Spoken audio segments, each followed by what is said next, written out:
எல்லாருக்கும் ஹாய். எல்லோரும் எப்படி இருக்கீங்க? நல்லா இருப்பீங்கன்னு நம்புகிறேன். ரொம்ப நாள் ஆச்சு வீடியோ போட்டு. நானும் போடலான்னு நினைக்கிறேன், என்னால் போடவே முடியல.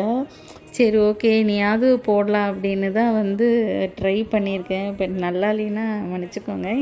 எனக்கு இவ்வளோ தான் வரும். எனக்கு பேச பேச ரொம்ப ஷையாக இருக்குது. என்ன பண்ணுறதுன்னு எனக்கும் தெரியல.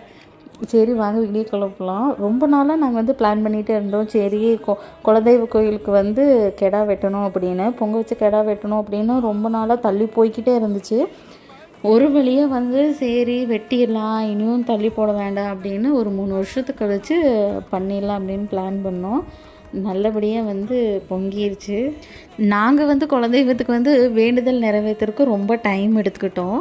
அதனாலேயே என்னவோ கடவுள் வந்து எங்களை ரொம்பவே சோதிச்சார். ரொம்ப நேரம் ஆயிடுச்சு. அந்த கிடாய் வந்து துள்ளவே மாட்டேன்ருச்சு. என்னென்னமோ பண்ணி பார்த்தோம், ஒரு துளி கூட துள்ளவே இல்லை. அதுக்கப்புறம் சரி சாமி துள்ளிருன்னு அவ்வளோ பேரை வேண்டும்போது இங்கே அந்த மண்ணில் துள்ள மாட்டேன்னு உள்ளே போய் அந்த கோயிலுக்குள்ளே போயிட்டு ஒரு சுற்றிட்டு வந்து அதுக்கப்புறம் வாசலில் துள்ளுச்சு. அப்போவே எங்களுக்கு ரொம்ப நிம்மதியாக இருந்துச்சு. இந்த மாதிரி வந்து இந்த ஃபஸ்ட் டைம் நாங்கள் வெட்டியிருக்கோம். எங்களுக்கும் முன் அனுபவங்கள் எதுவுமே கிடையாது. எனக்கு கல்யாணமாகி ஒரு 5 வருஷத்தில் இதுதான் ஃபஸ்ட் டைம். அதுக்கப்புறம் சரி, நாங்கள் மதுரை வந்ததுக்கப்புறம் திருச்செந்தூர் போகலாம் அப்படின்னு தான் பிளான் பண்ணோம். சடனாக வந்து ஒரு 10 டேஸில் அப்படியே கேப் இருக்கிற மாதிரி திருச்செந்தூர் வந்து ஃபேமிலி ட்ரிப்பாக போனோம். வாழ்க்கையிலேயே மறக்க முடியாத ட்ரிப்புன்னா அது இதுதான். ஃபேமிலியாக போனால் இவ்வளோ ஹாப்பியாக இருக்கும்னு எனக்கு நிஜமாக சத்தியமாக தெரியாது. அவ்வளோ சந்தோஷமாக என்னோடய ஃபேமிலியோடு இருந்தோம்.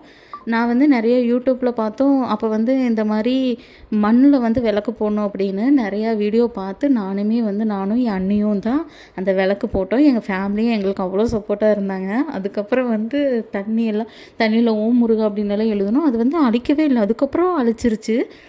எங்கள் அப்பா எல்லாருமே வந்து சரி நம்ம நிஜத்தில் வீடு கட்ட போகிறோமோ என்னமோ தெரியல, சரி மண்ணுலையாவது சும்மா கட்டுவோமேன்னு அந்த டைமை ஸ்பெண்ட் பண்ணுறதுக்காக நாங்கள் பண்ணோம். என் வாழ்க்கையிலேயே நான் நிஜமாக அப்போ அவ்வளோ சந்தோஷமாக இருந்தேன். என்னால் நம்பவே முடியல. அப்படியே உன் வீடு என் வீடு அப்படின்னு சொல்லிட்டு இது பண்ண அந்த டைம் வந்து கூட்டம் கம்மியாக இருந்துச்சு. Night time. காலையில் பார்த்தா கூட்டம் எங்கேருந்து வந்ததுன்னு தெரியல, அவ்வளோ கூட்டம். 4 மணி நேரம் கழித்து சாமி பார்த்துட்டு ஒரு வழியே சரி வீட்டுக்கு போகலாம் அப்படின்னு பஸ் ஏறிட்டோம். ரொம்ப டயர்டாக இருந்துச்சு, இருந்தாலும் மனசு நிம்மதியாக இருந்துச்சு. பாய்.